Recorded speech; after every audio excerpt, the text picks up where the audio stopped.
So boys and girls, it's Wednesday the 12th of June and I'm your host Thomas Adams, and this is the Game Zone special E3 news recap. With E3 almost finished, I can bet you guys and girls may have missed a few of the awesome game announcements. So let's go through some of the biggest before we get into the nitty gritty of the console wars. Up first we have Star Wars Battlefront 3, and yes, I did just say Star Wars Battlefront 3, it just sounds so nice.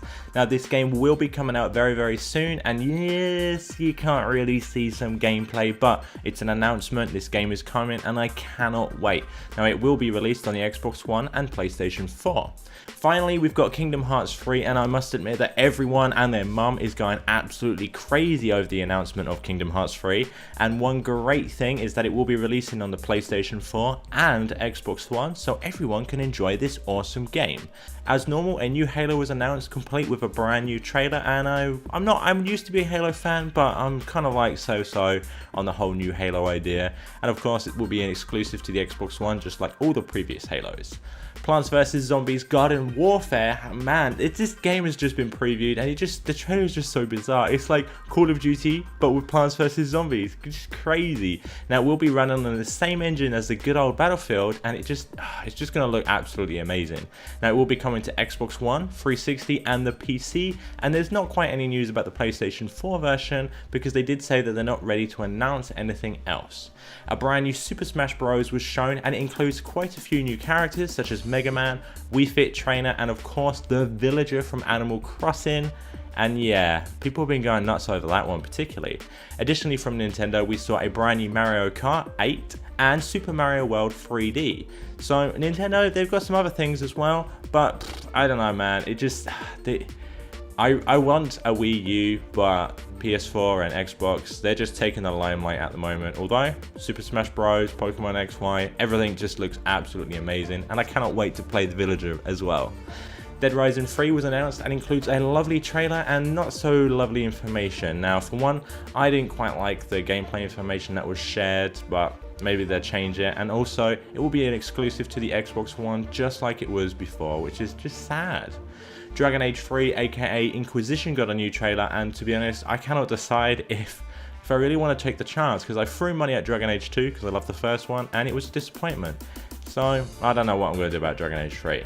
Now we do have some more gameplay footage from Bungie's Destiny, Dark Souls 2, Pokemon XY, Battlefield 4, plus it was announced that it has Commander mode as well as a giant building that falls over. And this is the real showstopper for myself, Tom Clancy's The Division, and the best way to describe this game would be it's DayZ in a city without any zombies. I just loved everything I saw. It's on a console and it just does it right. I love the whole DayZ gameplay thing, and I hope they can do it correctly and have this real, like, if you die, it's game over, and if you kill another player, oh, it just feels so good. That kind of thing, you know? I hope they can do this game right, and everything just looks right. Now, of course, there are plenty more game announcements, and this video would be over 9,000 years long if I was to cover them all, and hopefully I've covered the biggest and most awesome ones for you, and hopefully you guys will go ahead and check out the full trailers, which of course is on www.gamezone.com. Our next story is of course the one-sided console war, or so the internet would have you believe you. So as we all know, Sony have been throwing huge punches at Microsoft, from which have all hit and just been posted everywhere all over the internet. So now I'm going to go over a few little things that were shown and explained during the press event.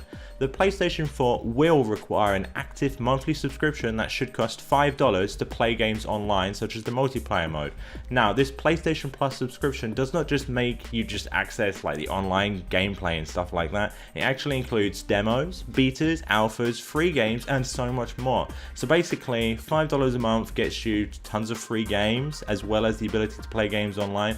Plus, you do not need a PlayStation Plus subscription for each account on that PlayStation 4. For example, one subscription is just on that PlayStation 4, or it may cover others within the same house. We don't actually know the exact details, but basically you, your brother, your mum, your dad can all have an account on your PlayStation 4 with all your different achievements, and there's no need to get like Xbox Gold as it would be for each account. The PlayStation 4 can be used without an internet connection, and it can play single player games without needing to check in every 24 hours via internet. This is how you share your games on PS4.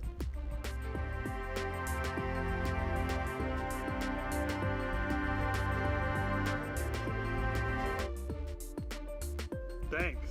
Additionally, you can freely trade in, sell, or trade any game But this only counts 100% of the time for the games that Sony publishes, because Sony has given third-party developers and publishers the right to do anything they want within the forms of DRM and other things like that. Oh, and the price of the PlayStation 4 will be $399, 399 euros, £350, which totals to about $100 cheaper than the Xbox One, and it also makes it cheaper than certain iPads and iPhones, which just blows my mind.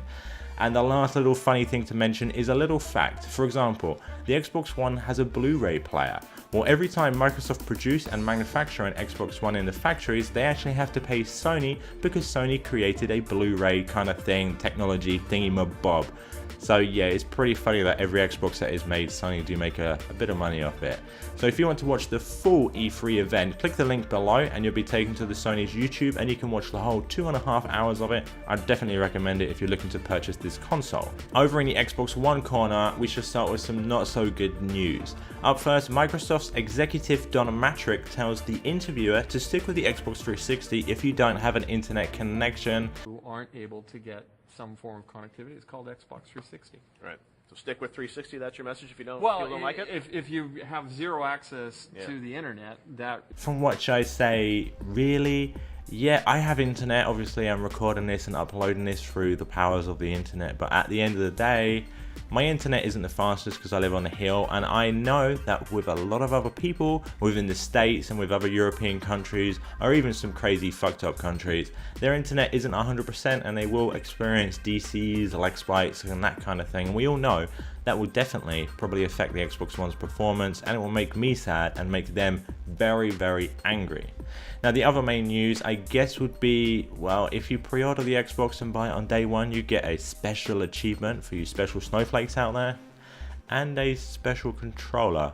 So yeah, sadly there isn't really that much news. I looked around and no one really cares about the Xbox One, and no websites have really said like boom, because Xbox they kind of shown their hand during their previous press event. So they've just announced certain games such as Halo and so forth on the Xbox, but they haven't really kind of rectified what everyone has like big problems with. They haven't, I know obviously it's too late within its cycle to actually change anything about the console itself or systems they put in place, but I could at least say that it will be like this on day one, and in a few months we'll change it, or we'll say okay, we're going to knock down a price to compete with Sony, and also as an apology for you guys for us accidentally implementing things you don't want. But they haven't really done anything, so I don't know.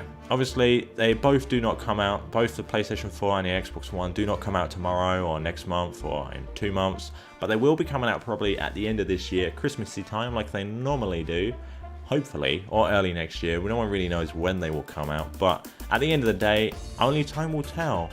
You know, at the current day, right to this very day, the PlayStation 3 has outsold, I believe, the Xbox 360 by about 20 million units or something like that.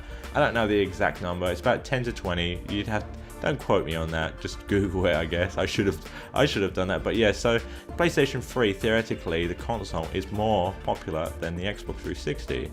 Whether that's because more people grabbed the 360 first, because I know it was ahead first, and then picked up a PS3 later, but whatever the case, Sony have sold more PlayStation 3s than the Xbox 360, so I don't know. So on that note, I hope you've enjoyed my roundup of the hottest games and some of the funniest news, and I will see you guys for more news on Friday, from which I will be giving you even more of the gossip and news that comes in.